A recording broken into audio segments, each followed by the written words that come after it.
Welcome back to Biz Asia America. We start with Brazil. The auto industry there has boomed over the last decade. Higher wages, more access to credit means the dream of owning a car is more of a reality for millions of Brazilians. Paulo Cabral explains Brazil's big cities just weren't prepared for so many new drivers. Every morning, Flavia Conti wakes up to a nightmare to brave São Paulo's traffic on her way to work. It's an ordeal she shares with millions of fellow drivers in the city of 12 million people and insufficient public transportation. This is a huge waste of time, energy and money. Think, for example, of all the fuel being burned here for nothing.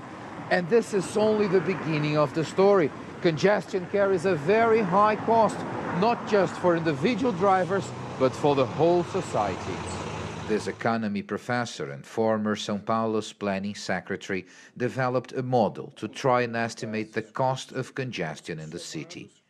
He reached a figure of around $20 billion per year. This amounts to increased costs in public transport, higher costs in terms of transports of goods and services, and also it amounts to making people waste time, work less, enjoy less amount of leisure, and this has an economic value. About 5 billion are the expenses caused directly by slow traffic. The other 10 billion are an estimate of how much all those people could be producing if their hours weren't spent stuck in congested roads.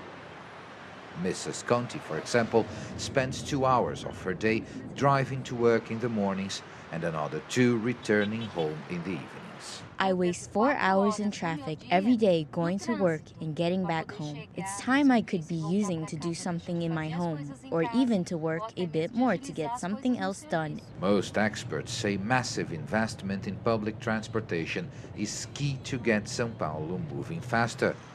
Not only its traffic, but its whole economy. Paulo Cabral, CCTV, São Paulo.